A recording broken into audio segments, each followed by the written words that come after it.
सभी श्रोताओं का कबीर जी के दोहे में हार्दिक स्वागत, अभिनंदन। आज के इस वीडियो में आप सभी के सामने प्रस्तुत है कबीर जी का एक दोहा और उसकी विस्तृत व्याख्या। बढ़ते हैं दोहे की तरफ।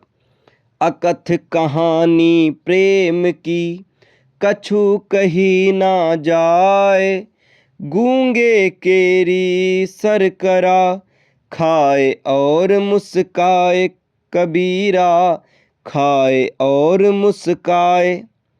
कबीर साहब ने प्रेम पर ऐसी लगाम कसी है कि शब्द वहीं ठिठक जाते हैं, कुछ कहते नहीं बनता। जिसे तुम कह सकते हो वह प्रेम नहीं हो सकता।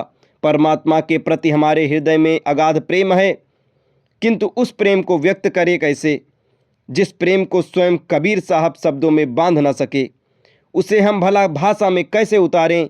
सत्य और प्रेम के साथ एक बड़ी समस्या है। जैसे ही उन्हें बोला जाता है वे झूठ हो जाते हैं। भाषा छोटी पड़ जाती है क्योंकि वह असीम है। शब्द किनारे पर खड़े रह जाते हैं, लगाम यहीं कस जाती है। सोचो, फूल कभी विज्ञापन नहीं करता, मैं सुगंधित हूँ, वह बस महकता है। दीपक कभी घोषणा नहीं करता, मैं प्रकाश हूँ, वह बस जलता है। इसी तरह प्रेम भी बस प्रकट होता है तुम्हारी आंखों में, तुम्हारी मुस्कान में, तुम्हारे अस्तित्व में। इसलिए साहब कबीर कहते हैं, अकथ कहानी प्रेम की।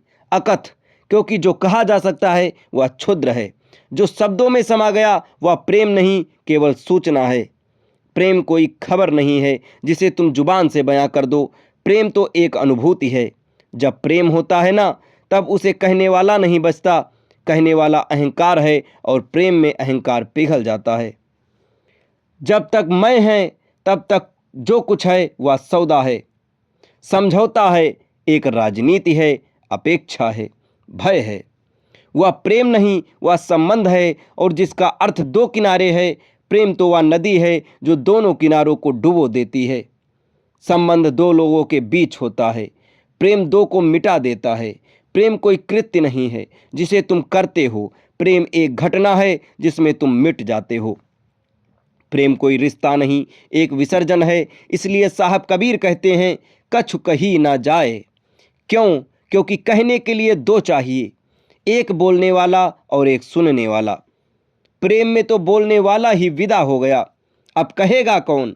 जो कहने वाला था वह तो प्रेम की अग्नि में जलकर राख हो गया। प्रेम कहने सुनने का विषय नहीं, मौन की अनुभूति है। शब्द हमेशा बाहर के लिए होते हैं, प्रेम भीतर घटता है। इसलिए प्रेम की कथा अकथ है, क्योंकि जहाँ प्रेम है वहाँ भाषा नहीं, मौन बोलता है। इसलिए साहब कहते हैं, गूंगे केरी सर करा, खाए और मुस्काए। अगर एक गूंगे व्यक्ति को अमृत जैसी मिठाई खिला दी जाए तो वह क्या कहेगा? वह बोल नहीं सकता, वह तर्क नहीं दे सकता, वह व्याख्या नहीं कर सकता, वह बस मुस्कुराएगा। उसकी आंखों में एक चमक होगी, उसके अस्तित्व में एक नाच होगा। जिसने प्रेम का स्वाद चख लिया वह समझाने की कोशिश नहीं करता, वह बस बदल जाता है। उसकी आंखों में शांति आ जाती है, उसकी मुस्कान में कारण नहीं होता। वह गूंगे के गुड़ की तरह है, बता नहीं सकता, पर उसकी मुस्कान गवाही देती है कि भीतर कुछ मधुर घटा है। जो प्रेम को सिद्ध करने में लगा है वह कभी उसके मर्म से दूर है, किंतु जिसके भीतर प्रेम का अंकुर फूट चुका है वह शांत है, सहज और मुस्कान से सरोबार हो जाता है। प्रेम और परमात्मा एक ही सत्य के दो रूप हैं। इसे समझना असंभव है, पर इसे जिया जा सकता है। दोस्तों, ये दोहा आपको कैसा लगा, इसकी विस्तृत व्याख्या आपको कैसी लगी, कमेंट बॉक्स में ज़रूर बताएं। और ऐसे ही ढेर सारे दोहों के लिए हमारे चैनल के साथ जुड़े रहें। धन्यवाद।